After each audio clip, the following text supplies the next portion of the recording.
el que la tiene que me la devuelva, por favor, devuélvamela. La policía está buscando por todos lados, la van a encontrar, estoy segura que la van a encontrar.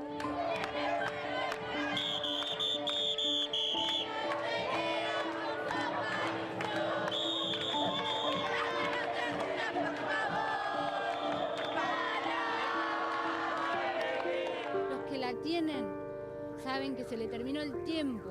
Muchachos, devuélvanla, devuelvan a Candela, ya están rodeados. Tienen la manzana rodeada, loco, devuélvanme a mi hija.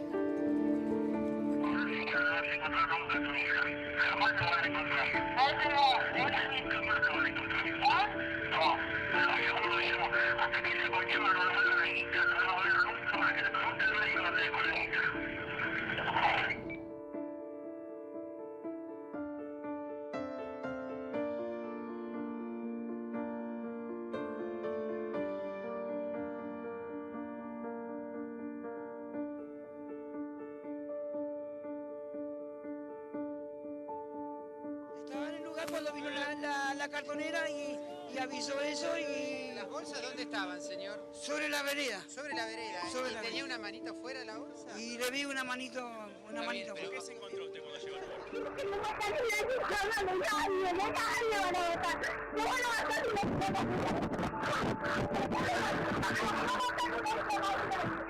Te lo juro por Dios que no terminé yo.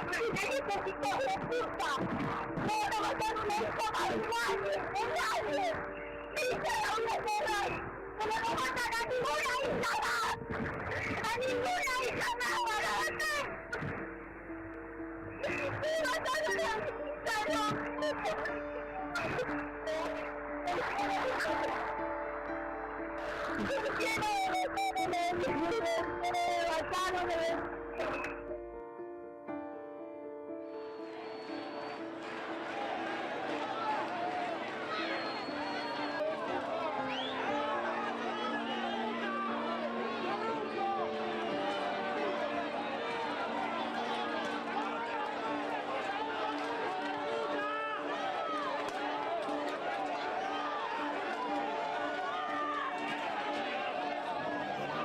Creo que todos los investigadores buscaron un móvil acorde a la magnitud mediática que tuvo esta causa. Y a veces los móviles aparecen, uno tropieza con ellos y realmente no los ve. Usted está acusado de la justicia por haber matado y abusado de Candela. ¿Fue usted? No, absolutamente. Si no, no estaría acá, Mauro. No, puede estar acá por una razón técnica. No, ninguna razón técnica. Yo no sé si usted Porque me miente o no, todos no estos meses lo que puedo yo saber. estuve, todos estos meses que yo estuve investigado por los medios, por los abogados, por el peor de todo y por la justicia, que es la peor de todas, y sigo acá. ¿Por qué está usted implicado? A mí me metieron implicado porque no tenían a quién va a inculpar. No tenían a nadie de culpar a alguien. Querían inculpar a alguien para tapar que se venían las elecciones, que estaba Paggi, que estaba Casal, que estaba metida la presidenta, que estaba... Acá Scioli, hablemos con estaban propiedad. todos Acá no metidos. estaba metido nadie. ¿Cómo no estaban metidos? Metidos quiere decir que cómo está Sí, metido. estaban todos ahí y ¿qué? Quisieron tapar todo y metieron un montón de gente presa que estamos todos en libertad. Sé de dónde vienen, quién son. ¿Quiénes son? Sí, pero yo no lo puedo decir porque hoy me dijo que no, ¿Para qué que vino? no le digan al nombre, que no le los nombres hasta que... ¿Que son muy policía o vino de parte de Gómez y López? Uno puede confiar en muchas cosas, de la policía y de muchos más, porque la policía a mí me han cagado a tiro delante de su custodia. No, perdón.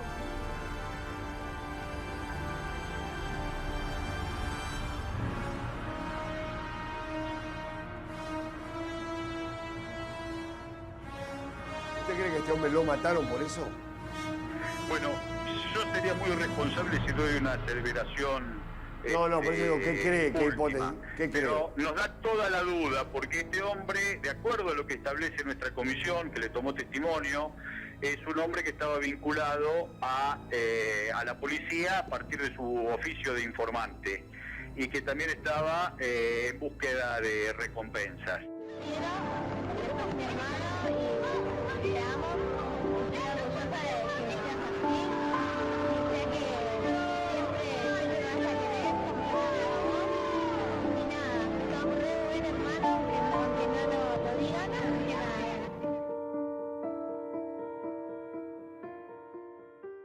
Que los políticos mientan, exageren, manipulen, escamoteen datos, resalten un dato y escondan otro, interpreten las estadísticas a su manera, interpreten los indicios, las pericias a su manera.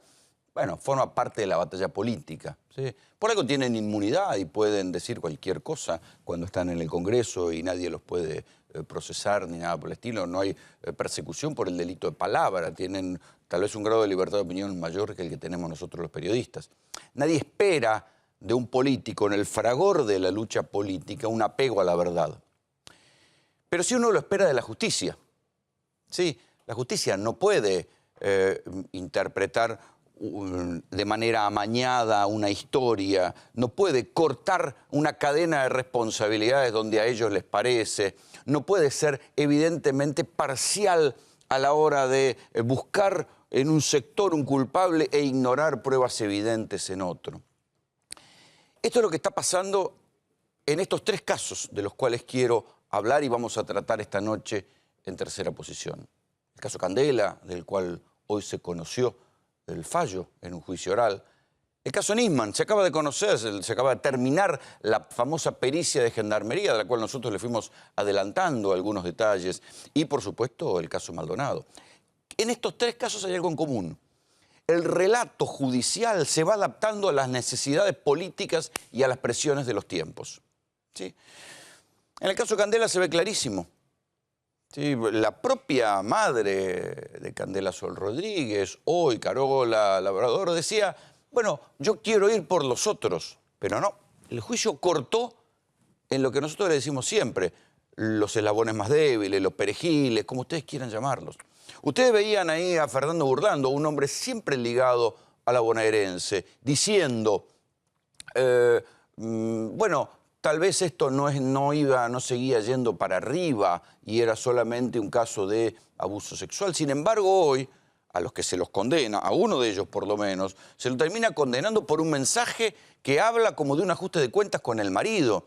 Y hubo una comisión investigadora en el Senado de la provincia de Buenos Aires y por eso aparecía hablando Gabriel Mariotto, diciendo, bueno, esa comisión investigadora analizó los vínculos policiales y las cosas mal hechas por la bonaerense en esos tiempos en el caso Candela.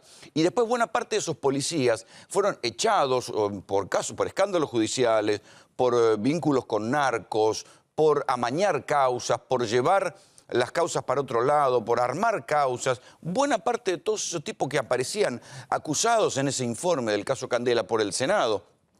Y el Senado bonaerense, digamos, la comisión pedía que se los apartara. Scioli ignoró todo esto, nunca lo quiso apartar, y después el tiempo fue demostrando que todos ellos tenían problemas judiciales al menos, o fueron apartados por el propio recambio de autoridades, porque no eran gente que podía estar muy sólida de papeles, por decirlo de alguna manera leve. Esto en el caso Candela. En el caso Nisman, nosotros les venimos contando que ahora aparece una pericia de Gendarmería que empata, por lo menos, pericia contra pericia, la pericia que habían hecho los miembros, los peritos de la Corte Suprema. ¿Sí? Entonces ahora hay 2 pericias equivalentes que dicen absolutamente lo contrario. Entonces, ¿cómo es posible? Alguna de las 2 pericias mintió. Quiere decir que la justicia se adapta a los tiempos políticos. Antes los peritos de la Corte Suprema, y hay que decir que la Corte Suprema no estaba precisamente de grandes migas con Cristina Fernández de Kirchner en el último año de su mandato, fueron los peritos de la Corte Suprema los que amañaron para decir la historia, para decir que Nisman se había suicidado, y ahora los peritos de Gendarmería son los que están diciendo la verdad, que pese a todas las dudas que empiezan a aparecer sobre si la ketamina se la inyectaron o la había tomado antes, sobre si era posible que hubiera una segunda persona dentro del baño y no dejara ningún rastro de ADN y fueran todos tan prolijos que limpiaran todo rastro de ADN. ¿Todo eso es posible ahora? ¿Puede una pericia sostener esto? Porque si el juez Ercolini le termina creyendo a la pericia de Gendarmería, inmediatamente tiene que cambiar la carátula e imputar y empezar a buscar asesinos de Nisman, ¿sí? Y pues el caso Maldonado, donde ustedes van a escuchar ahora, hoy hubo una protesta de los mapuches dentro, mejor dicho, del juzgado del juez Otranto, diciendo, basta de perseguirnos a nosotros, busquen a Maldonado donde lo tienen que buscar. Sigue buscando a Maldonado entre los mapuches, digamos. Y el juez Otranto se niega sistemáticamente a ir por los gendarmes o avanzar en algún tipo de interrogatorio más consistente contra los gendarmes que se contradicen entre sí. Ahora sí, a los mapuches les cae, los precintan, los detienen, para identificarlos hacen todo un circo. No les encontraron nada, les encontraron 3 mochilas, 2 camperas y las mandaron a peditar. Y entonces si el juez Otranto se entera que hay alguien que dice que en San Luis alguien parecido a Maldonado se cortó las rastas, ahí manda toda una comisión de gendarmería, pero no quiere saber dónde se prendió el teléfono de Maldonado, exactamente en qué lugar, ahí nomás, en Esquel, 3 días después. Entonces, eso no es justicia, muchachos. Porque nosotros los periodistas somos, de alguna manera, historiadores del presente. Tenemos un estándar mínimo de calidad con el cual tenemos que contar las cosas, para que no sean una sanata. Tenemos que tener algún grado de fuente, de comprobación, de decir, bueno, esto lo dice este lo dice el otro. Cuando tenemos que contarles algo, cuando yo les tengo que contar algo todos los días, más allá de mis opiniones, se los tengo que contar en base a datos fundados. Los periodistas vamos construyendo la verdad histórica en capítulos. Después vienen los historiadores y nos revisan, nos corrigen, ven si nos equivocamos o no. Pero bueno, vamos contando la verdad histórica en capítulos. La verdad histórica es imperfecta seguramente, pero tiene un grado de verdad. Se supone que la verdad jurídica tiene que tener un grado de exigencia, una norma ISO, para decirlo en términos industriales, mucho mayor que la verdad histórica, mucho mayor que la verdad periodística. Nosotros vamos contando las cosas a medida que podemos y se supone que tenemos que tener un grado mayor de verdad que el que tienen los políticos, que están en una batalla y están peleando por sus cosas y a ellos nada, se les disculpa si mienten, si manipulan, si exageran. A nosotros se nos disculpa menos, pero mucho más tiene que ser el estándar de exigencia hacia la justicia. La justicia no puede armar historias a su medida y a su manera o a la medida del que los presiona. Porque si no, no me jodan más con que la justicia es independiente. La justicia funciona para aquel que le agarra más fuerte los huevos. Y eso que la justicia es una mujer y se supone que no tiene huevos, pero termina siendo una justicia apretable. Entonces, este es el verdadero problema. Si Nisman se suicidó, o si Nisman lo mataron, no puede ser que se construya una pericia para cada historia. Antes, la pericia de los muchachos, de los peritos de la Corte Suprema, mayoritariamente no decía que Nisman había sido asesinado. Tampoco decía que se había suicidado. Ahora, la pericia de Gendarmería dice lo que está esperando el poder que diga. Lo que está esperando el gobierno que diga. Recordemos que Mauricio Macri recibió a Sandra Arroyo Salgado, la viuda de Nisman, y la pericia de Gendarmería está diciendo lo que los peritos contratados por Sandra Arroyo Salgado dijeron siempre. Lo mismo, la misma posición. Es una pericia que, bueno, después habrá que ver cómo se puede sostener, pero la justicia va a hacerse cargo, ahora va a cambiar el relato en función del cambio de gobierno. ¿Qué justicia es esta? En el caso Maldonado, la justicia está investigando a la medida de lo que quiere el gobierno. O sea, el sentido común de lo que pasa en la Argentina. A ver, muchachos, en la Argentina, olvídense de la dictadura. No hagamos comparaciones odiosas. Yo la verdad que no creo esta pelotudez, esta exageración de que Macri es la dictadura. Olvídense de todo eso.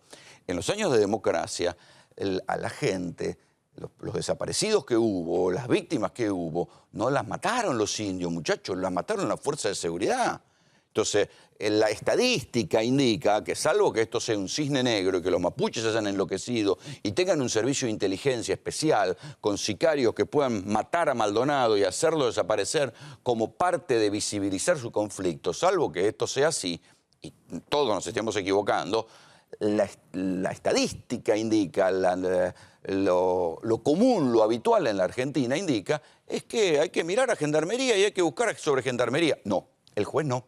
El juez Guido Otranto parece que no se enteró en qué país vive, nunca pasó por la justicia federal, nunca vio ni se enteró de cuáles son las leyes y los protocolos sobre desaparición forzada de personas, pese a que se lo está diciendo la ONU, pese a que se lo está diciendo la Comisión Interamericana de Derechos Humanos.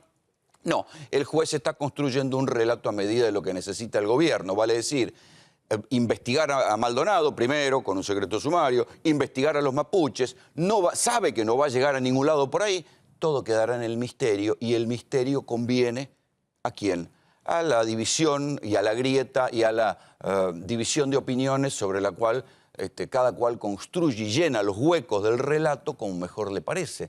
Pero eso no es la justicia. Se supone que la justicia tiene que tener un mayor apego a la verdad, no a las necesidades del poder, ¿sí? Y esto es lo mismo que está pasando con el caso Candela. El fiscal cortó la cadena de tal manera que esto parece como que fuera un caso como el de la chica Anaí de Loma de Zamora, que la secuestró un pervertido, la vio caminando, la secuestró un pervertido, la tuvo un tiempo viva, después la metió en una casa y la terminaron matando. Pero esa historia no cierra porque hay un tipo, uno de los condenados, tiene una acusación por narcotráfico, pero ninguno tiene antecedentes de abuso sexual, que sí pasó en el caso de Anaí en Loma de Zamora. Mal que mal, si es un crimen de género contra una nena, digamos, y hay abuso sexual, mal que mal, siempre hay un antecedente de abuso sexual. Acá ninguno de los tres condenados tiene antecedentes por abuso sexual. A lo sumo tienen antecedentes, uno por narco y la única llamada, hay uno que lo terminan condenando en termina perpetua, a Leonardo Jara, un hombre de 37 años, lo terminan condenando porque hace una llamada a una hermana, creo que de Carola Labrador, diciéndole que tu marido pague la plata, con lo cual hay otro entramado detrás. Un entramado de dinero, de dinero del AMPA, de pirata del asfalto. El padre de Candela estaba detenido por piratería del asfalto, un entramado narco. ¿Quién le está pidiendo plata? ¿Quién le está reclamando plata a la policía? ¿Pirata del asfalto? ¿Narco? ¿Quién reclamaba esa plata? ¿Por qué el fiscal cortó la investigación ahí? ¿Y por qué uno de los tipos que vinculaba, que era el enlace, ustedes lo veían en el comienzo del programa, uno de los tipos que era el enlace entre los dos relatos, entre el relato de que a Candela fue víctima de un crimen de género, o sea, de un secuestro, de un pervertido, el que vinculaba a la bonaerense con la desaparición de Candela, justo le reventó una garrafa, era testigo de identidad protegida, tenía custodia de gendarmería, se supone, en la puerta, justo la custodia se había ido en el momento que le reventó una garrafa y lo mató. ¡Qué casualidad! Por supuesto, eso nunca fue investigado, no pasó nada, etcétera, etcétera, etcétera. Y lo decimos en el contexto en el cual había una comisión del Senado que decía que buena parte de los policías que habían intervenido en el caso tenían que ser echados y no fueron echados. Entonces, este es el problema. Cuando uno ve que una causa se complica, se embarra, se empantana, es sencillo, hay que mirar hacia arriba. Quiere decir que sobre esa causa está operando el poder y la justicia está dejándose operar, ¿sí? Está dejándose operar, por no decir una guarangada, para construir un relato a la medida del poder de turno. Bienvenidos, esto es Tercera Posición. Condenar a Hugo Elvio Bermúdez a la pena de prisión perpetua, accesorias legales y costas por considerarlo coautor penalmente responsable del delito de privación ilegal de la libertad coactiva seguida de muerte. Condenar a Leonardo Daniel Jara a la pena de prisión perpetua, accesorias legales y costas, más declaración de reincidencia por considerarlo coautor penalmente responsable del delito de privación ilegal de la libertad coactiva seguida de muerte. Condenar a Gabriel Fabián Gómez a la pena de 4 años de prisión, accesorias legales y costas, más declaración de reincidencia por considerarlo partícipe secundario del delito de privación ilegal de la libertad coactiva del que resultara víctima Candela Sol Rodríguez.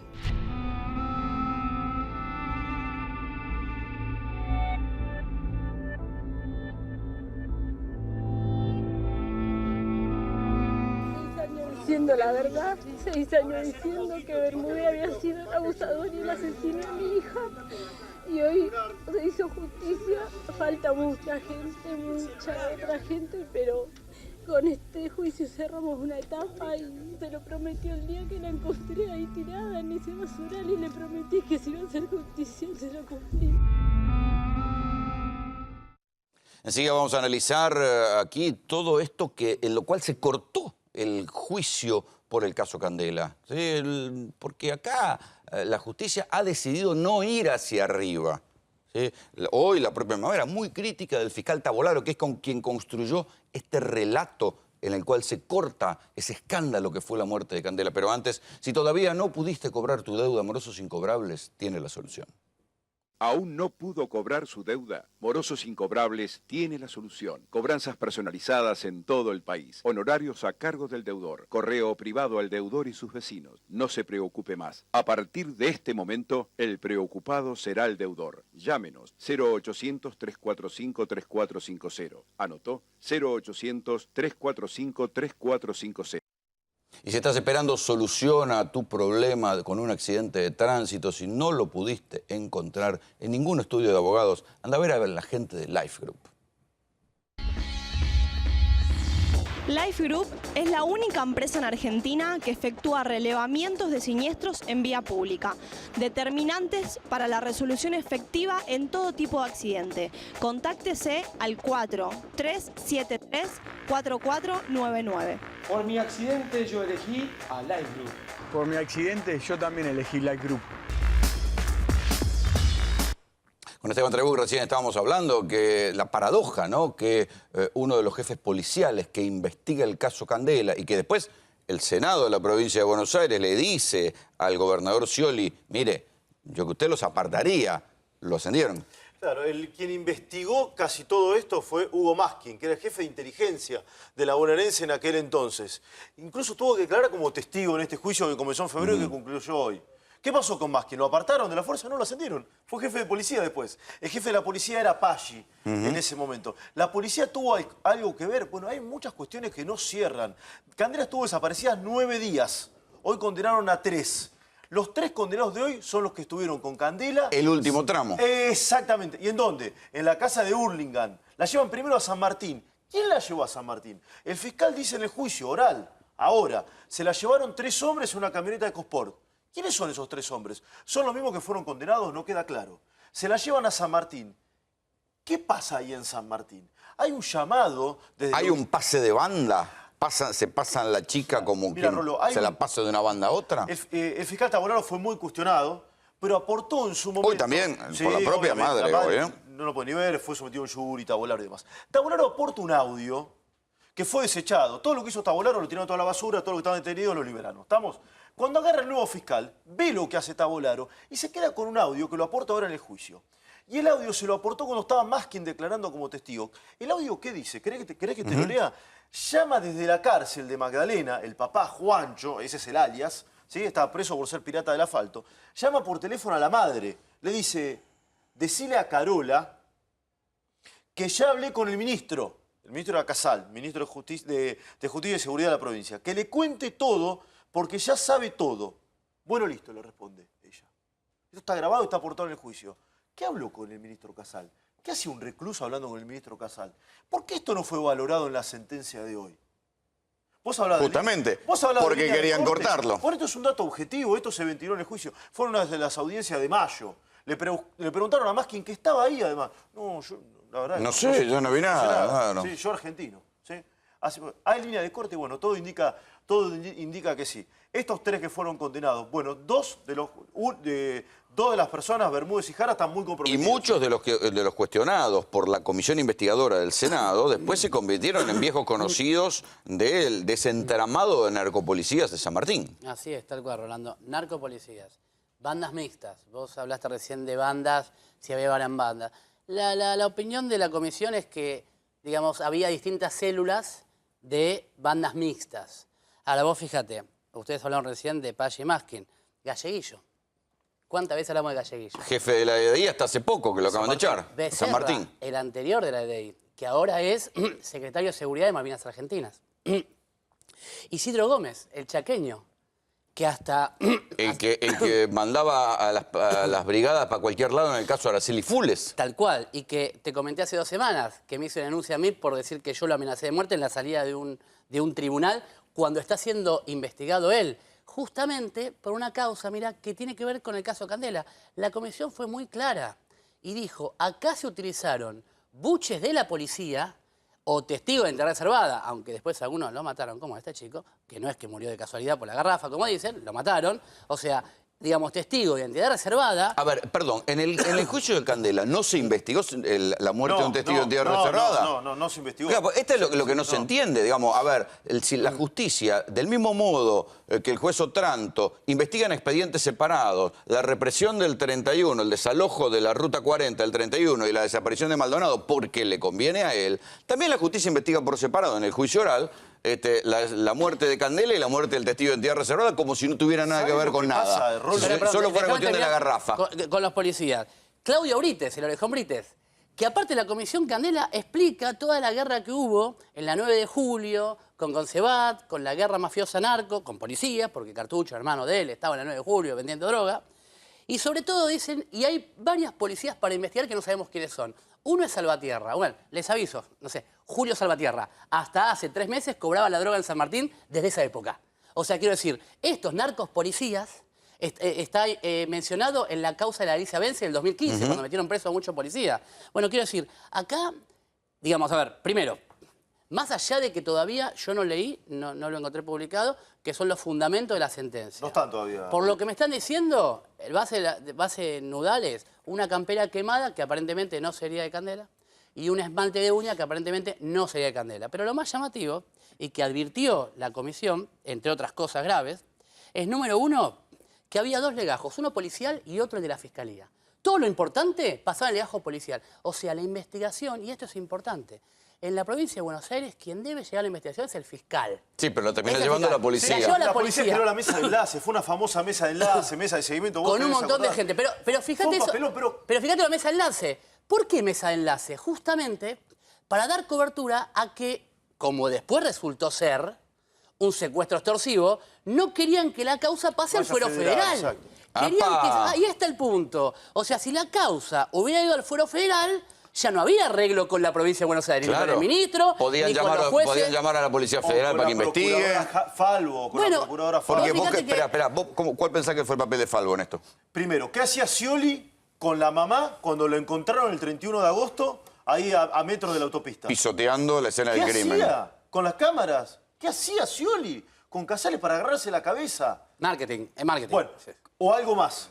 Y la jefa de los fiscales, la jefa de Tabolaro, ¿quién era? María del Carmen Falvo, que fue funcional a prácticamente todo, vos lo sabés. La protectora de Novo, el que fue echado por proteger narcos. De todos los casos complejos, fue protectora. Quiero sumar aquí la voz señera de Rubén Martín, que siempre trae las maldades. ¿Es tan fácil embarrar una causa? Primero, yo quiero destacar que es fácil porque esencialmente, y no se sientan mal abogados y periodistas, es que la verdad es que la opinión de un periodista o la opinión de un abogado, de hecho, cuando un abogado no contrata a un perito de parte e intenta impugnar una pericia, normalmente el juez se le caga de risa y se la rechaza. Le llena la cara de dedos. Es obvio.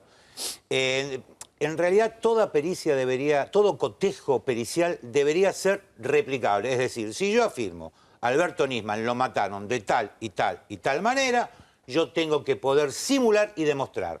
Y la prueba... Y probarlo siempre, porque es un método científico. Exactamente, que es lo que vuelvo a repetirte.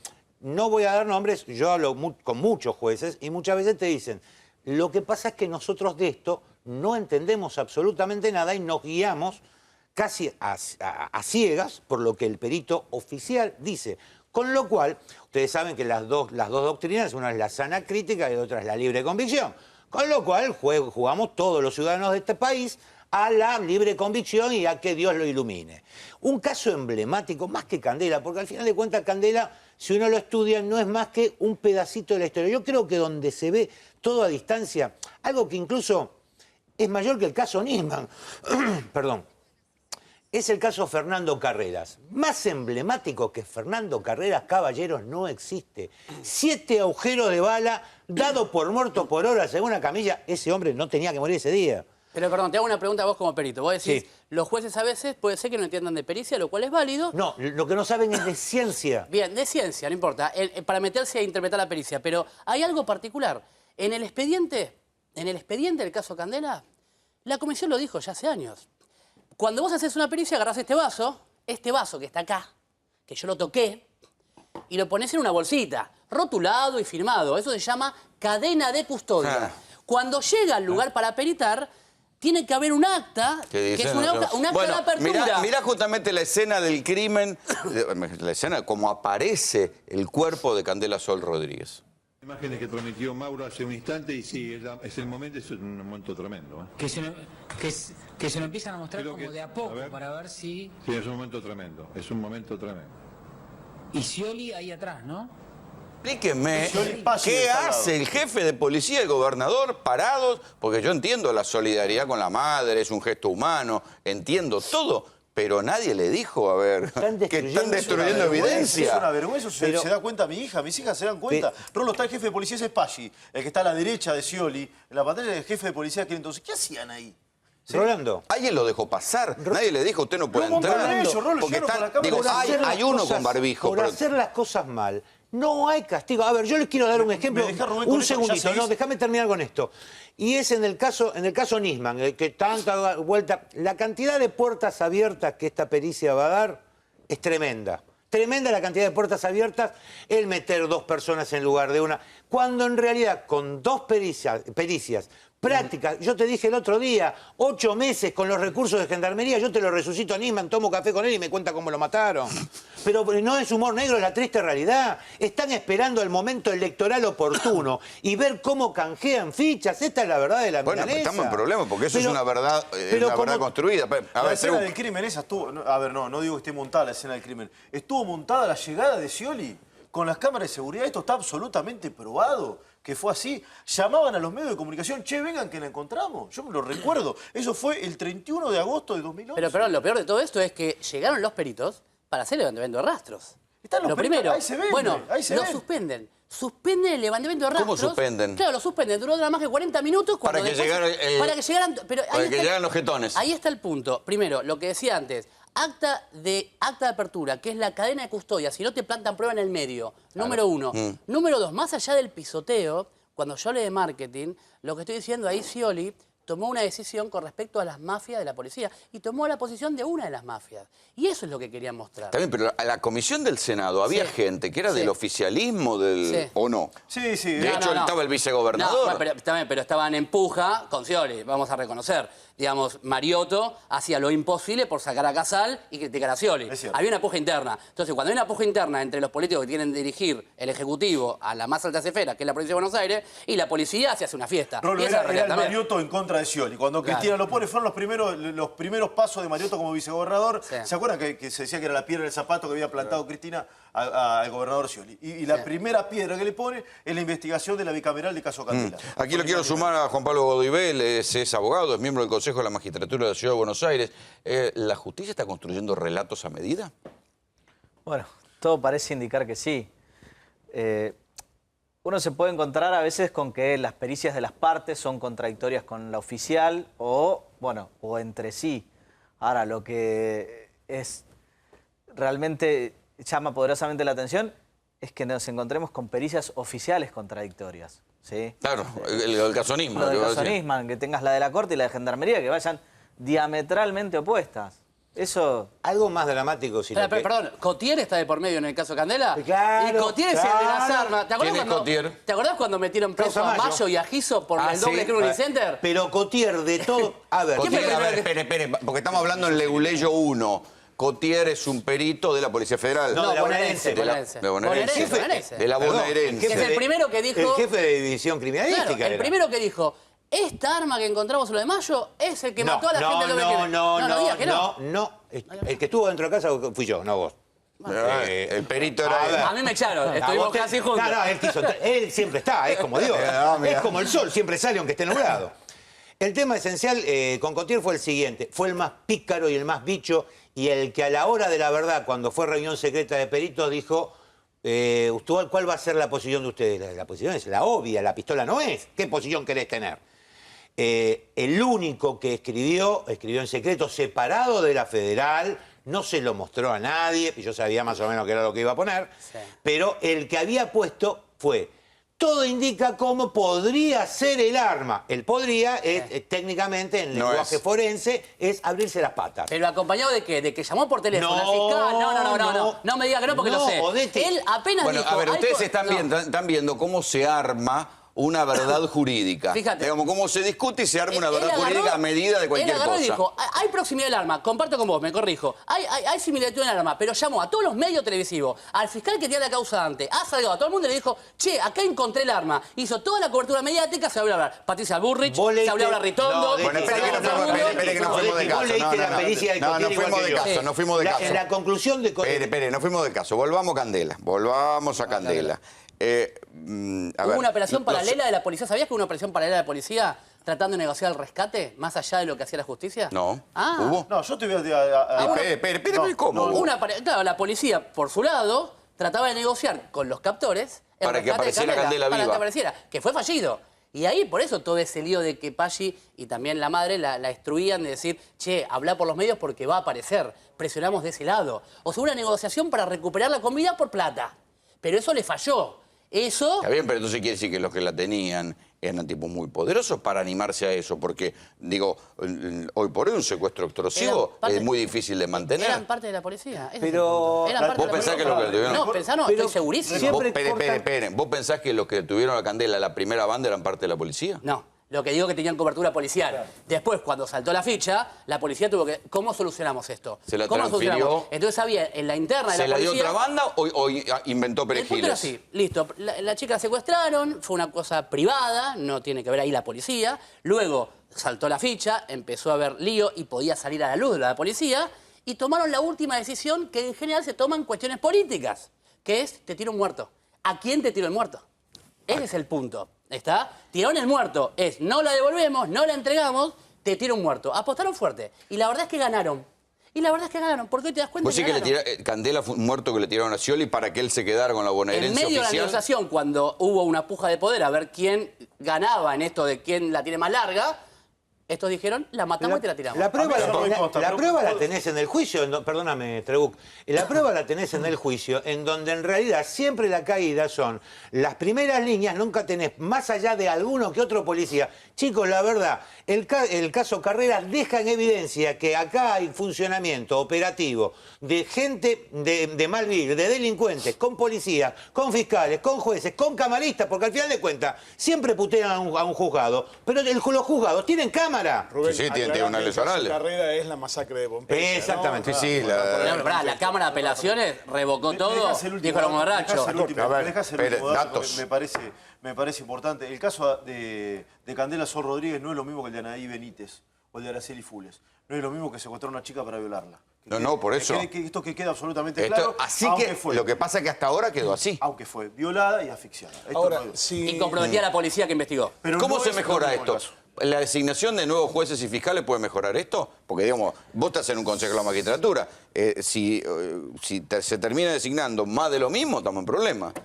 Sí, acá el grave problema que tenés, y especialmente con la provincia de Buenos Aires, es toda una corrupción estructural que es muy difícil de desarraigar, ¿sí? Porque el problema, y lo venimos viendo, digo, no es que no hablamos de años, de estos meses, nomás que sale uno, entra otro y en definitiva es más de lo mismo, ¿sí? Entonces, si... Más ¿Los allá de jueces que y los fiscales son tan apretables como parece? son seres humanos. Y son cualquiera que... son apretables, cagamos. También son parte a del cualquiera negocio. que le amenacen un hijo, una hija, la familia, permítame se preguntarle, replantea las cosas. Estamos en problema entonces. Sí, en Porque este- estos son los que deciden sobre la libertad de la gente. Hola. Sí, seguro. Sí, Estamos seguro. en problema. Si en este esquema estas dos bandas de la mafia que asesinaron o pudieron terminar con la vida de Candela, pudieron tirarse un muerto para dirimir una interna entre mafias que tenía vinculación con la policía. ¿Se terminó eso? ¿Por qué no lo hacen de nuevo ahora? ¿Qué pasó con esas dos bandas? A mí no me cierra que esa ahora versión no... igual, ¿eh? A mí no me cierra. ¿Cómo? Es muy buenísima tu pregunta. Claro, digo, había buenísima. dos Sí. grupos en pugna, Sí, los dos sí. tenían vinculaciones con la policía, Sí. los dos eran de característica Sí. mafiosa, y para convencerlo a Scioli que optara por uno de ellos, Sí. le tiraron un muerto. Si lo pudieron hacer con Scioli, ¿qué pasa que no lo hacen ahora? Te cuento, lo ves en la estadística del narcotráfico. Desde esa fecha, ¿cuánto se multiplicó la venta de droga y la complicidad policial? Pero Se perdón, acabó. a Costec y Santillán no se lo tiraron a Dualde. ¿Condenaron a No algún le policía tiraron del a juicio? cabeza. Yo les voy a contar una anécdota de una pericia que televisivamente nunca se difundió. Creo que debe ser la primera vez. Cabezas tenía 2 balazos, no 1. ¿Cómo 2? Yo tengo la pericia y yo tengo la radiografía. Tenía el balazo, es más, lo colgué de internet a ver si alguien me llamaba y me decía, ¿cómo fue que tenía? Tenía una bala calibre 32, chicos. De ahí que se hacen memoria el quilombo con los horneros. Venía por un revólver calibre 32. Pero después alguien soltó la mano de la bonaerense, Preyeso y compañía, y fueron con la 9 que sí tenía en la cabeza. Pero el primer balazo se lo ponen debajo de la axila izquierda. Tengo el video de la placa radiográfica. Vamos a pasar a lo que estamos hablando también, al otro caso donde se construye la verdad pericial a medida, el caso Nisman. Vamos a esperar.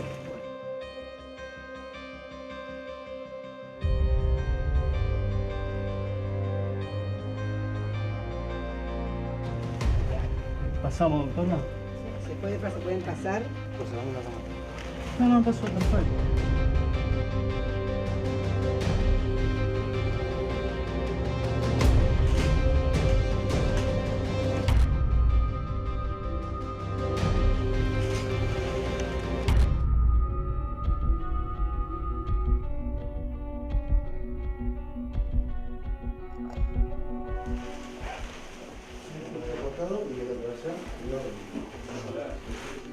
Doctora, va a entrar ahora, va a entrar. ¿Te digo lo que vimos? Acá me paro, acá. Mire esto. Estoy viendo. ¿Eso qué es? Es el... La vaina. La vaina. La vaina. Y, doctora, de este lado, si cerramos un segundo... Pase, por favor. Pase, ¿no? Ahí está. Y un testigo que entre también, por favor, ¿eh? Al lado... ¿Eh? Atrás de la cabeza. Detrás de la cabeza. Justo del hombro.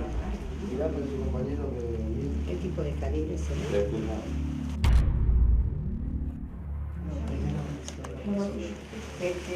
que venga. La mamá quiere verlo antes que la muevan. Esperen un minutito. Que venga la mamá. Por acá son, señora. Sí, no lo veo, ya eso que está en el piso, ¿no? Sí, es un arma. ¿Eso que está ahí en el piso? Sí, es un arma. ¿Abajo del brazo? Sí, ahí está el arma. Cuidado con que no esté cargada, ¿no? Pánico, Igualmente ya le bajé el martillo. Y mostrámela del otro lado, por favor. Ahí está. Y te hago un segundo más. Veo el número, sí.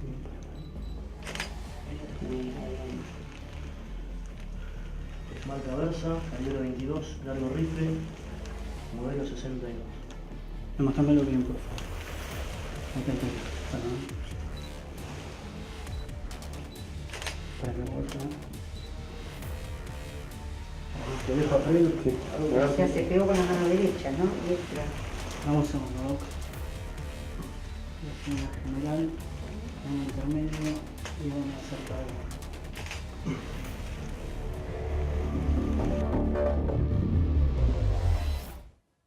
Este video que nosotros mostramos en su momento, casi completo, porque había sido muy cortado, cada uno siempre lo recortó para contar su propia versión de la historia, es el video de la escena de la muerte del fiscal Nisman, sobre la cual ahora se ha terminado la pericia de Gendarmería. Y es ese lugar, todo lo que se está discutiendo en eso que ustedes acaban de ver, en el baño de la Torre Le Parc.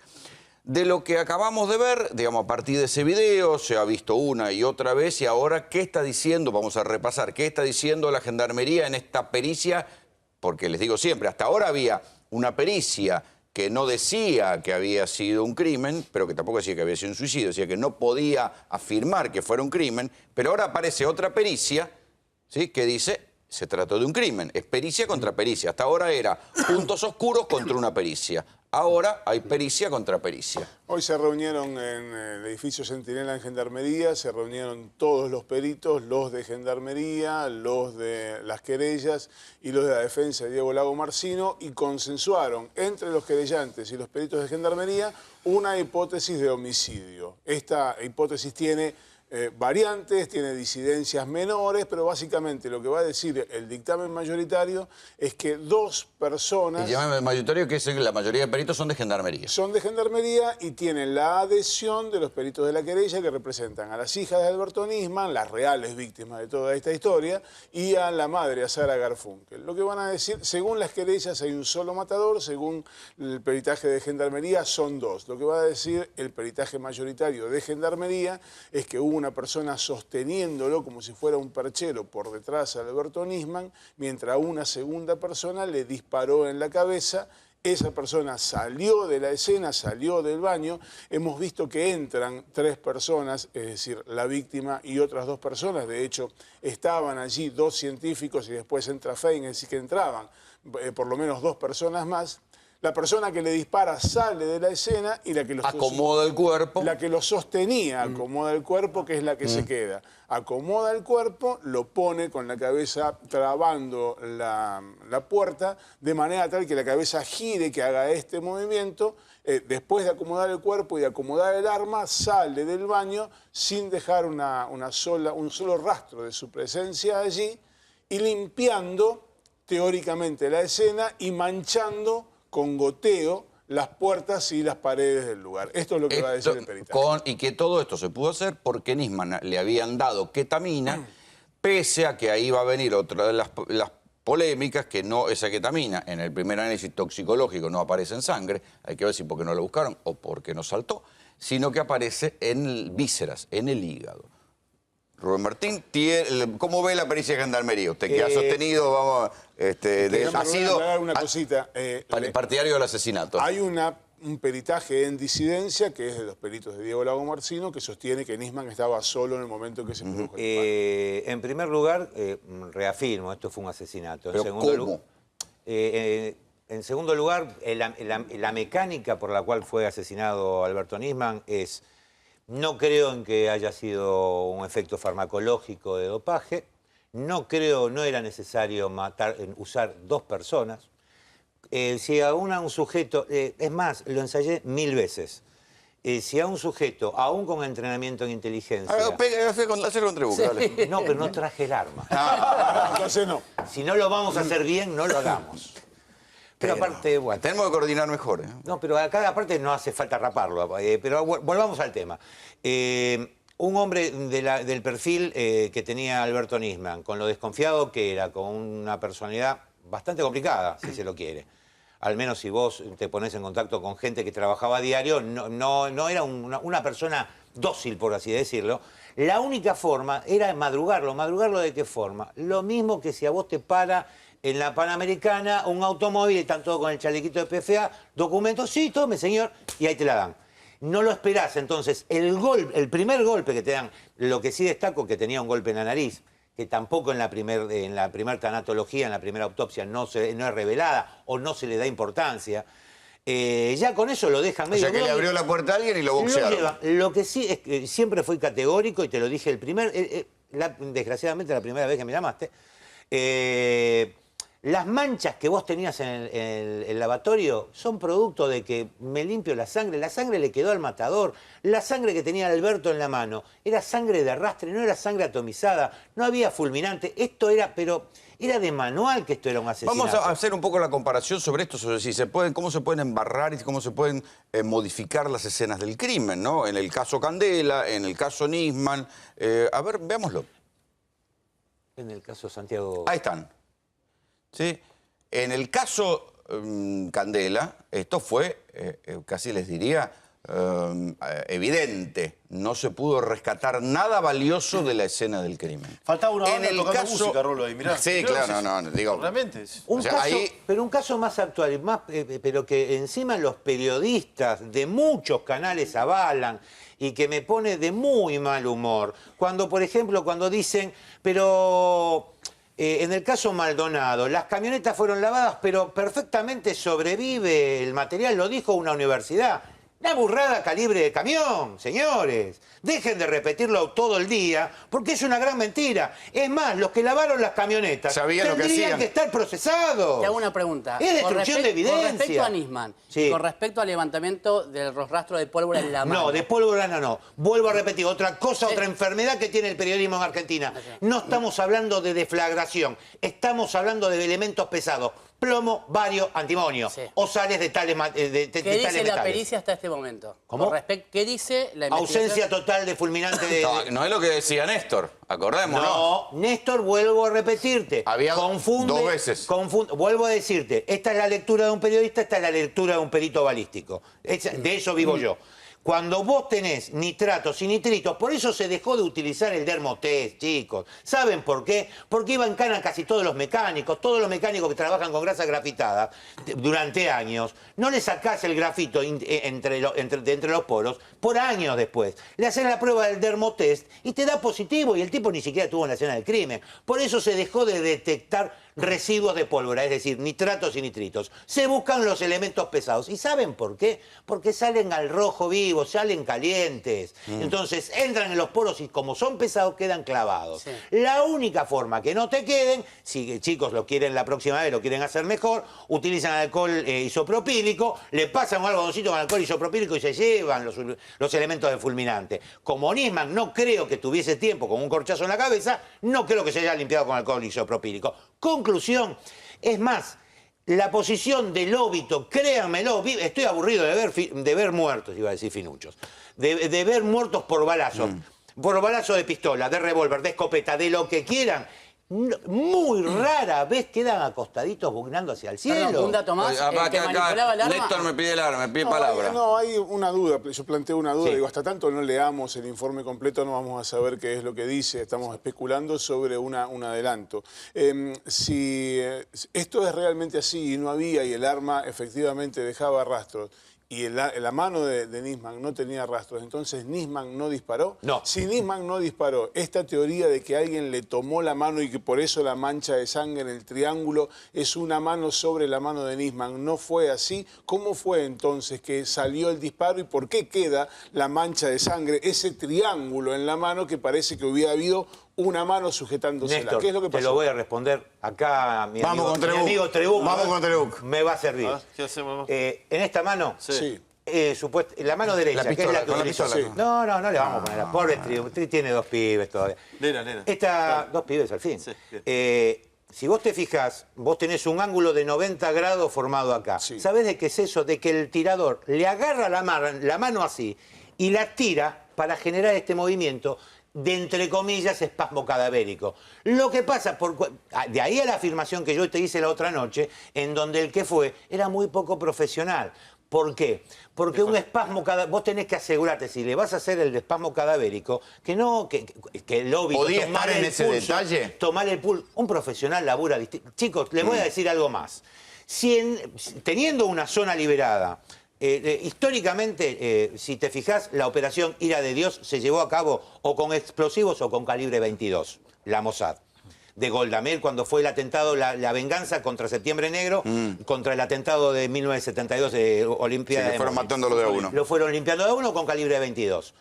¿Por qué? Porque siempre se utilizan 2 disparos, lo que pasa es que son homicidas. Ahora, si vas a usar un disparo calibre 22 y vos tenés como operativo de inteligencia la zona liberada, al menos sé profesional, llévate un taquito de madera, tomá la mano del que ya está finucho, empuñale el arma y hacé el segundo disparo. Otra irregularidad, Rolo, 1 minuto nada más. ¿Segundo disparo? Claro, un segundo disparo y le dejo los residuos.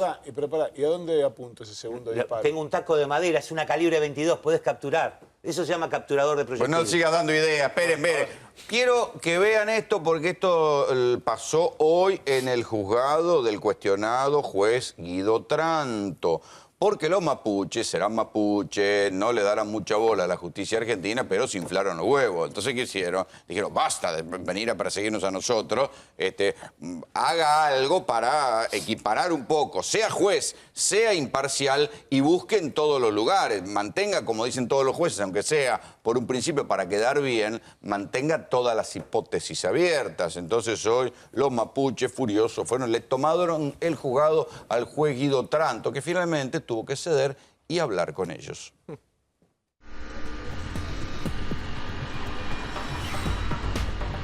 Tras la aparición de una mochila y bolsas de dormir en las inmediaciones del río Chubut, durante el rastrillaje que buscaba a Santiago Maldonado, un amigo del artesano desaparecido denunció penalmente al juez federal Guido Otranto.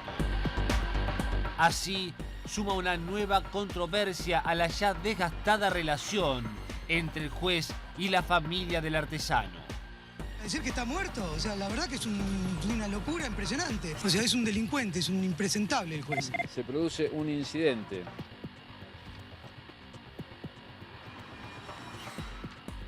En la zona de la tranquera, entre el señor Sergio Maldonado, quien insulta al juez y se abalanza sobre el mismo, motivo por el cual se cierra la misma y se impide a la gente que lo acompaña a trasponerla. La denuncia contra Otranto es por incumplimiento de los deberes de funcionario público, por encubrimiento agravado y por omisión de promover la persecución y represión de los delincuentes.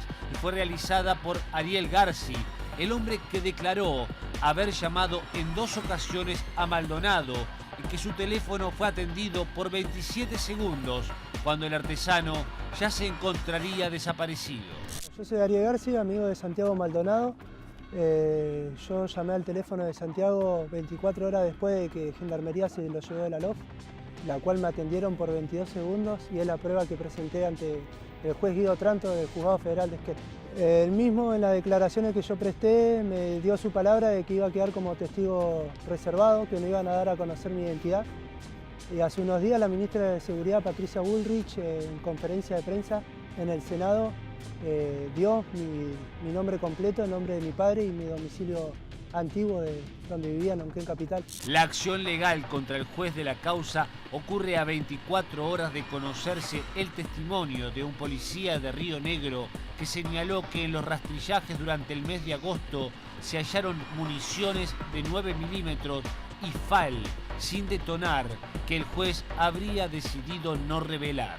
Tratar de agarrarlo, lo voy a denunciar en todo lado, en la corte norteamericana, donde sea. Lo voy a denunciar porque es impresentable, tiene que estar preso este tipo, es un delincuente. La situación en el sur es cada vez más tensa. El juzgado federal de Esquel fue tomado por integrantes de la comunidad mapuche de Vuelta del Río. El objetivo, la renuncia del juez Otranto. Hoy por hoy venimos a tomar pacíficamente el juzgado federal para pedirle la renuncia inmediatamente del juez Otranto. Y el juez tiene que renunciar porque realmente lo que ha generado es un nivel de desarmonía enorme, de represión, de hostigamiento, de racismo, y esto no lo podemos permitir. Le dijimos que cumpla con el deber que tiene que cumplir como juez y que realmente toda esta actividad que ha llevado adelante en este aparato represivo que ha llevado a nuestra comunidad, golpeando a nuestros peñis, que se termine de una buena vez por todas. Si él como juez mandó a reprimir a la LOF y se tiene que hacer cargo él. No puede, nosotros no queremos que él nos involucre a nosotros. El juez sumará mañana 2 nuevos pedidos de recusación. Uno de la familia de Maldonado, que ya lo había recusado, y otro del CELS. Bueno, ¿qué va a pasar con el juez Otranto? Otranto rechazó hoy el segundo pedido de recusación que había formulado el Centro de Estudios Legales y Sociales, el CELS. Lo rechazó hoy después de este episodio. Aclaremos que el CELS lo recusa por enemistad manifiesta hacia la parte querellante, o sea, porque no le está dando bola a los familiares de la víctima. Exactamente. Buena parte de los mapuches que tomaron el juzgado hoy pacíficamente pertenecían a la comunidad de Vuelta del Río. No eran del Pulof de Cuyamén, sino de una comunidad cercana. Están denunciando en estos momentos que al atardecer una brigada policial llegó hasta las casas de algunos de los que estaban allí y están saqueando y quemando las casas. Porque están buscando a Maldonado entre los mapuches, o sea, lo están buscando, o sea, el juez está convencido que los mapuches tienen secuestrado, enterrado o lo que sea a Maldonado. Esta es la única, o sea, está buscando por ahí y es lo que yo les digo, cómo se embarran las causas. En la justicia, yo después de tantos años de cubrir casos, yo creo que las cosas no se encuentran porque no se buscan. Entonces, están buscando por allá para no encontrar de este lado. Sí, igual, perdón, las balas estaban Y si lo que dice... A ver, acá hay toma una decisión con respecto a este policía de Chubut, este provincial. Si dijo, estábamos con la fiscal haciendo el rastrillaje, encontramos estas municiones... A ver, ya lo judicializó. El cabo Herrera. Entonces, si este tipo, a ver, está diciendo la verdad...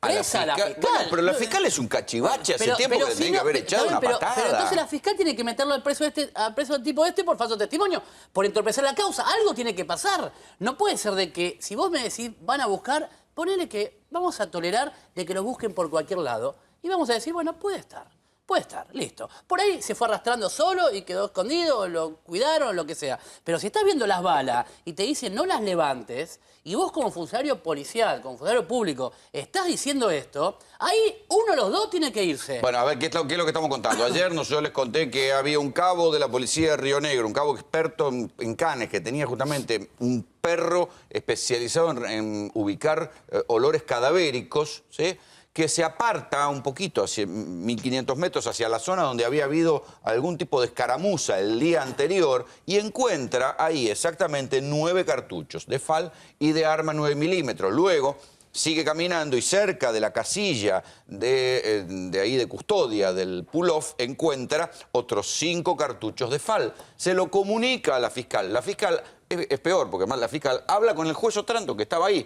Y el juez Otranto le dice a la fiscal que le diga al cabo Herrera, dice, mire, usted está acá para buscar restos de olor y no cartuchos. Perdón, la pregunta que quería hacer, ya ayer la quise hacer.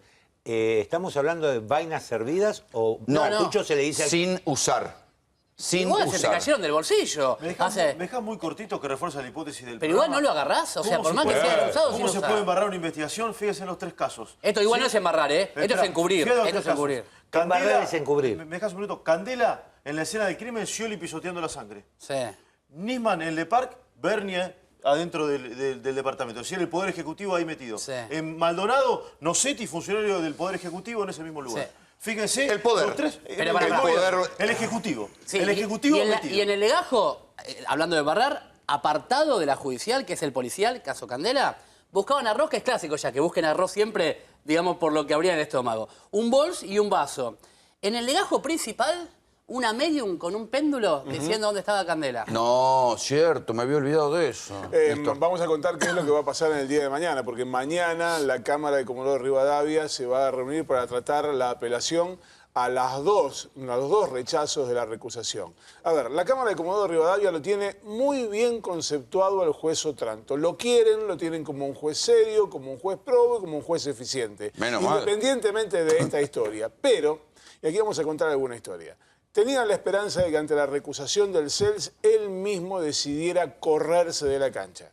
Que dijera, bueno, ante esta acusación yo para preservar la investigación... Porque aclarémosle a la gente que el CELS no es cualquier organismo. Claro. Es el Centro de Estudios Legales y Sociales. El primero, a ver, para que ustedes se den cuenta, cuando durante la dictadura nadie hablaba de un carajo, el CELS sacó 5 cuadernillos. Uno de ellos contaba quién era Alfredo Astiz, ¿sí?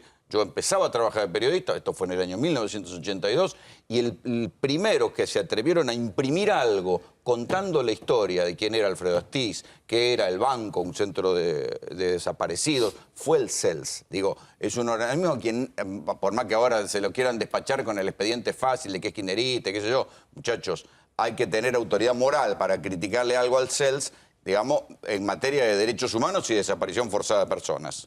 Igual esto no resiste el menor análisis. Esperen que se me va el tiempo. El juez Otranto, ¿va a ser apartado mañana? No, definitivamente no. El viernes tampoco. La única posibilidad de que sea apartado está en el lunes de la semana que viene. Se van a tomar todo el fin de semana para resolver qué es lo que van a hacer. Insisto, tenían la esperanza de que él voluntariamente se apartara. Al lunes hay un signo de interrogación y un fin de semana por delante donde los jueces van a determinar si le permiten seguir en la investigación o lo corran para que venga. Rosca mediante. Ahora nos vamos de la justicia, vamos a hablar de vida cotidiana, vamos a hablar de alquileres. En la Ciudad de Buenos Aires se aprobó una ley que le prohíbe a las inmobiliarias cobrarle un mes de comisión a los inquilinos. Las inmobiliarias están muy enojadas, tanto que se viene ¿cómo decirlo? Una huelga, un piquete, una baja de cortina inmobiliaria. Esto es lo que se viene. Alquilar en la ciudad de Buenos Aires es más difícil que en cualquier otro lugar de nuestro país, porque en general se piden garantías de capital y porque los precios son muy altos. En Guatemala 5.500, 7.700 alquiler, 1.700 expensas. ¿Y de 2 ambientes cuánto cuestan en este momento? Puede haber más o menos 9, 8, es variable, hasta puedes tener de 11. Otra de las dificultades son las comisiones que cobran las inmobiliarias, que ahora por ley van a tener que pagarlas los dueños de los inmuebles. Lo que ha regulado hoy la legislatura es que el inquilino no paga la comisión. En definitiva, le ahorra 1 mes y medio, 2 meses a ese ciudadano que quiere alquilar su departamento. Es un delirio lo que están haciendo, es todo un delirio, es un delirio. Nos perjudica porque nosotros es nuestra labor y quedamos como si fuéramos los malos de la película. Las inmobiliarias son necesarias, pero claro, para la mayoría son los malos de esta película. Si sigue todo así, yo creo que nadie va a alquilar por inmobiliaria. Están todos buscando dueño alquila. Y si los dueños fueran un poquito más flexibles, cambiaría todo. Y la inmobiliaria no tendría tanta comisión. Que la perjudique un poco la inmobiliaria no viene mal, con todo lo que se llevan, la verdad que me parece mínimo. Si eso ocasiona que incrementen los precios, está un poco difícil. Si los propietarios se ponen firmes, digamos, en cuanto a discutir cuánto vale la comisión para una inmobiliaria, yo creo que pueden bajarla. Para conocer un poco más de este problema, fuimos a las inmobiliarias a consultar cuáles son las condiciones y cuánto cuesta hoy alquilar. Hola, ¿qué tal? ¿Cómo le va? Permiso. ¿Cómo está? ¿Quiere saber qué departamentos tienen en alquiler que sean de 1 o 2 ambientes? Mira, más o menos está 7... 7.000. 7.500, 8, hay un poquitito de variedad. Sí. Hay variedad. ¿Y de 2 ambientes cuánto cuestan en este momento? Puede haber más o menos 9, 8, es variable, hasta puedes tener de 11, todo depende de los tamaños, de si es tan nuevo. En otra inmobiliaria encontramos que alquilar un monoambiente cuesta 7.000 pesos en promedio en Palermo, con el adicional de que cada 6 meses aumentan un 15%. De Tames al 2.200. Ah, bien. 6.500 alquiler. Ah, 6.500 pesos de alquiler. 1.200 expensas. Y el otro es en Guatemala, 5.500, 7.700 alquiler, 1.700 expensas. Son de un ambiente los dos. El aumento es del 15% semestral del alquiler. Se sigue pidiendo la garantía, pero ahora los honorarios de la inmobiliaria los tiene que pagar solamente el dueño. Y ahí tenés que pagarle al dueño el depósito y tenés que pagar el depósito y el mes. ¿Y después algo más? Como... No, porque eso lo paga el dueño. Ah, los otros gastos. Sí, eso lo paga el dueño. Es un delirio lo que están haciendo, es todo un delirio, es un delirio. Según las inmobiliarias, los que van a terminar perjudicados van a ser los inquilinos. Se van a ver muy perjudicados los inquilinos. Yo ya tengo varios que me dijeron que van a vender, pues los 24 meses de alquiler no les cubre. Le van a poner un límite a los alquileres, le ponen esto. Yo ya sé cómo es esto. Es un negocio para los bancos. Y todavía la gente no lo ve. Crearon una cosa delirante, es esquizofrénico, es de un psiquiátrico esto. El inquilino sí o sí, eso no sabe, pero el inquilino sí o sí ahora no paga y el dueño le tiene que pagar a la inmobiliaria. Por ahora no paga. Claro. ¿Vos sabés si va a tener que pagar un seguro el inquilino? Nada de esto es normal. La consecuencia más visible de la aplicación de esta ley es que las inmobiliarias y los dueños están momentáneamente dejando de alquilar. Que hasta que no saliera esto no quieren saber nada con alquiler. Que están esperando para ver cómo se maneja. Sí, ya acá se regió de la vuelta que tiene varios departamentos, me dijo no vende. No va a vender. O sea, va a hacer todo en detrimento de los inquilinos. No se puede regular de esta forma. Otros van mucho más allá y sostienen que la nueva disposición es ilegal y que va a perjudicar a todos. Y esto es ilegal porque por definición el corretaje inmobiliario requiere de 2 comitentes, el inquilino y el propietario. Si nosotros solamente vamos a responder al propietario, que es quien nos va a pagar nuestros honorarios, obviamente que ya no estamos frente al corretaje inmobiliario, sino que estamos frente a un mandato. Con esto pierden todos. Con esta reforma de la ley, pierden los inquilinos, pierden los propietarios, pierden las inmobiliarias. ¿Cuánto perderían ustedes? El 50% directo, porque nosotros ya veníamos cobrando el 4,15 al locador, por supuesto, y ahora al inquilino, locatario, como lo quieran llamar, la realidad es que no le podemos cobrar por ley. Me están quitando el 50% de mis ingresos, como te dije anteriormente.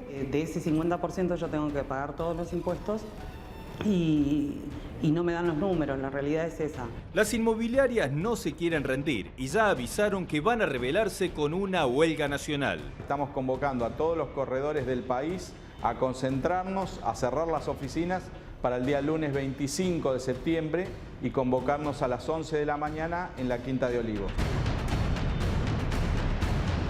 Cada cosa, pero nunca nos imaginamos que iba a haber una especie de piquete de inmobiliarias en la Quinta de Olivos. Le voy a preguntar a Horacio Ludigliani, que es asesor inmobiliario, ¿qué les pasa, muchachos, que están tan enojados? No, en líneas generales no es que estemos enojados por algo puntual sobre nuestra profesión, sino en líneas generales sobre todas las profesiones. Porque vos pensás que hoy el corredor inmobiliario es un profesional que hace una carrera universitaria, que ha estudiado para eso, que paga una matrícula, que tiene una serie de gastos en su oficina y hoy se ve cercenado. Bueno, pero ya no hay más cepo, ya hay venta de propiedades, pero justamente están ganando mucho con la venta de propiedades. Que el tema siempre fue que el alquiler es la campana de resonancia del déficit habitacional. Y yo creo que habría que haber atacado más profundamente eso, que de hecho se estaba haciendo y veníamos muy bien con los créditos hipotecarios. Y se hubiese descomprimido bastante bien, porque en definitiva esta norma no le hace bien ni a inquilinos ni a propietarios de inmobiliaria. Mira, tiene un valor, el propietario tiene un valor de una inversión sobre la cual tiene una rentabilidad tener por esa inversión y tiene otras opciones de hacer esa inversión de ese dinero. No solamente tiene que comprar un inmueble para tener una rentabilidad, lo puede invertir en LEVAC e incluso lo están castigando a gente que ha invertido dentro del país, ¿no? Que no ha sacado la plata al exterior ni ha producido otra cosa. Entonces, eso tiene una rentabilidad. Si hoy le exigen al propietario que pague esos honorarios, va a tener que subirlo dentro de la rentabilidad que él espera sobre ese inmueble. Entonces es muy probable que si no obtiene esa rentabilidad, porque se ve que va a alquilar más caro. O va a tener que alquilar más caro para poder recuperar el dinero que va a tener que pagar. Pero eso se prorrateará por todo el contrato. O va a tener que destinar esa inversión que tiene en inmueble a otro tipo de inversión más rentable que sea la del alquiler. Aquí ¿no? Diego Falcón es economista. ¿Cómo ves vos lo que puede pasar a partir de la nueva ley de alquileres? ¿Cambia mucho? ¿O pensás que el mercado se va a terminar acomodando? Alguien lo va a terminar pagando, digamos. Es difícil que la inmobiliaria y el inquilino no terminen repartiéndose el costo que quiere poner la ley. No creo en las leyes. A mí lo que me gustaría ver es que las propiedades salgan al mercado libre, que las inmobiliarias aprendan a ser mucho más eficientes, que se baje estos onerosos costos de transacción tan altos que se requieren. Estamos frente a un boom inmobiliario que va a transformar la Argentina en los próximos 5 o 6 años. Es sobre uno de los pilares. Para tantos, ¿eh? ¿Vos pensás? Si vos sea que le va a ir bien a los muchachos. Les va a ir fantástico. Y les va a ir muy bien sobre todo porque van a que ni les va a interesar alquilar. Alquiler va a ser el secundario. Lo que pasa es que tienen que reorientar y transformar los negocios. Así como le exigimos a los que producen televisores en Tierra del Fuego que se readapten, a las inmobiliarias tienen que bajar los costos y se tienen que fusionar. Tienen que vivir varios profesionales en un mismo lugar, no tienen que tener cada uno su oficina, su secretaria, hay que estar más online. Hay que modernizarse para el siglo XXI. No te pueden cobrar 2 meses más el mes de depósito. Se le hace una barrera infranqueable al inquilino. 2 meses ya no estaban cobrando 1. No sé dónde. Últimamente están cobrando 1 mes. Yo me encantaría conocer todas las inmobiliarias. Pero en líneas generales depende mucho del mercado, depende mucho de la sección y la ubicación y la demanda que haya de ese producto en ese ¿Está lugar. floja de papeles la ley? Tiene, para mí, un punto flojo, que si vos generás una prohibición, como es en este caso, la prohibición de cobrar al inquilino los honorarios y los gastos, pero no hay ninguna sanción por incumplirlo, bueno. ¿Te lo van a cobrar igual? Pero uno se da vuelta. Yo me tomé el trabajo de hacer una pequeña investigación y de ir por algunas inmobiliarias de la zona del centro, ¿no? Lo que me queda cerca, hay tribunales. Y la opción que te dan es o pagás los honorarios o vas a pagar puedes pagar un alquiler más barato y pagar los honorarios o pagás un alquiler más alto y no te los cobran. O sea, te lo dividen en 12 cuotas. Bueno, pero te lo dividen en una cantidad de cuotas. No tenés que desembolsarlo, digamos, está bueno porque no tenés que ir a buscar todo ese paquete que significan casi 3 meses solo para entrar, ¿no? Sí, claro. Además que te exigen la propiedad que traigas en garantía. Es otra cosa ridícula que no podemos avanzar con que los bancos empiecen a dar ahí un aval bancario y vos puedas presentar eso. Digamos, el sistema ¿Por qué no alquileres- avanza eso? ¿Por qué no se hace? Porque en la Argentina los bancos no están interesados, no están metidos en ese negocio. Los bancos no han estado dando créditos fuera de lo que es el ¿Ustedes crédito personal. aceptarían avales bancarios? ¿O no se Sí, aceptan? los avales bancarios, pero las exigencias del banco sobre los avales son más grandes que lo que tenemos las además los avales bancarios en realmente tiene doble costo. A ver, Juan Enrique tiene números. Escuchaba atentamente a Horacio, a Diego y a Juan Pablo, pero estamos hablando de la lucha de clases, inquilinos versus propietarios. Estamos hablando de la grieta, Rolo. Hablamos de la ciudad de Buenos Aires. La grieta de las casas. ¿Sabe qué pasa, Rolo? En la ciudad de Buenos Aires lo que está sucediendo es que los inquilinos de menores recursos se tienen que ir. Los alquileres aumentaron en la ciudad un 36% el último año por encima de la inflación. Esto que les cuenten la comisión, un 4,15%, que es un mes de alquiler, no sé si es suficiente. Bueno, pero en el momento que vas a alquilar, si tenés que le voy a pagar 3, te pagas 2 y algo te pero ayuda. mirá si le cobran 2 meses de depósito después. En definitiva, no sé si es la pueden. solución. Eso Mirá, es ley, no esto pueden. ejemplifica lo que sufre. Sí, pero lo que pasa es que hay algo donde vos no podés escapar a las reglas del mercado, ¿sí? Y en esto yo creo que... ¿Pero por qué si el mercado a veces no es para mejor? Porque el mercado no... Acá en Argentina vivimos sin competencia en ningún rubro. Sí, exactamente. Vos donde vos entrás...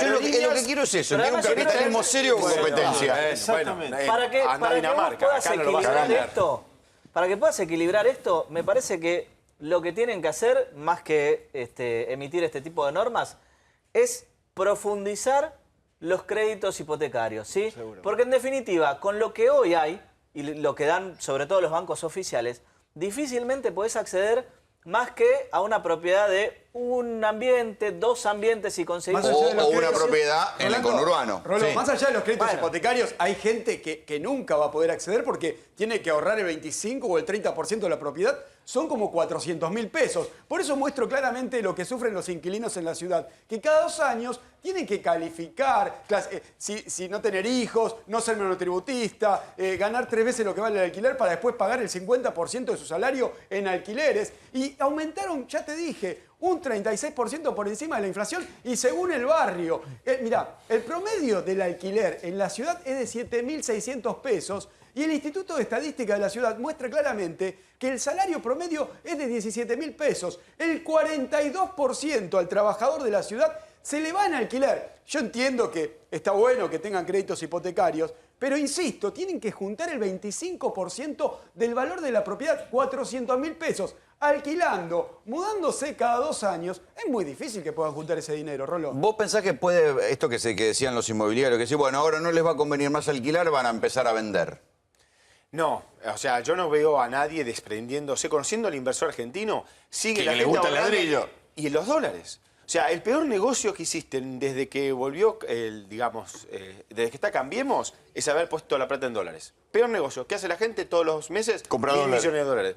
La gente compra propiedades y se olvida del costo de amortización, los elevadísimos costos de transacción. Si vos haces la cuenta, supongamos que tenés para comprarte no donde vivís, sino un 2 dormitorios, vos necesitas un 3. Decís, bueno, lo compro, lo alquilo, tenés 10% de entrada y después tenés otro 10% de salida. Una locura. Una operación de mercado financiero te sale 2% para entrar y salir. ¿Cómo puede ser 10? ¿Quién está? El escribano, están las inmobiliarias. Entonces, hay que bajar los costos. Los tiene que bajar el que produce en Tierra del Fuego, el campo, todo tenemos que hacerlo. Si no, no funciona. Pero Mirá que dejemos de invertir en ladrillo, difícil. Pero mira que todos esos costos dieron siempre porque el negocio si lo permite, pues si no, no se daría. O sea, la compra de un inmueble, que ha comprado un inmueble en el último año se ha beneficiado entre un 20 y un 30% del total del negocio. O sea, que aparte una acción Pero usted se transaccional. mueve un tercio de la proporción de la rentabilidad que se lleva la gente. Está ingresando, pero está bien. aparte, está ingresando en un negocio asesorado donde está teniendo un mayor valor del dinero que invirtió. No es solamente... Rolando, a mí me gustaría alquilar por internet. Yo alquilaría por internet. ¿No se puede? Airbnb. ¿Se puede? Insisto, por internet? se ha probado en otros rubros como los seguros, todo lo que es la quinta de intermediación, y yo creo que siempre la importancia de un profesional intermedio que pueda mediante las partes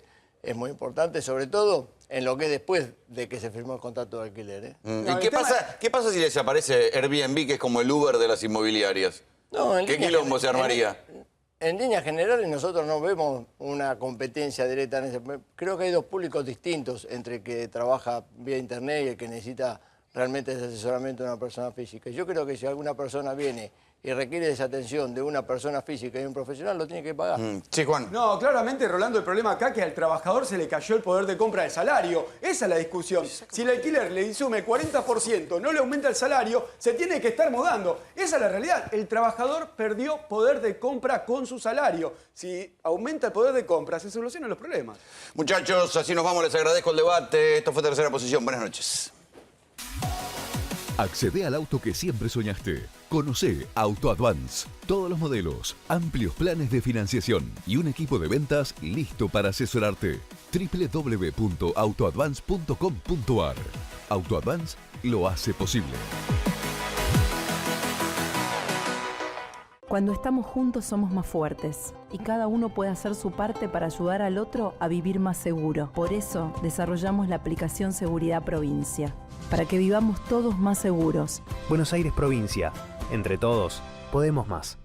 Defensor del pueblo de la provincia de Buenos Aires.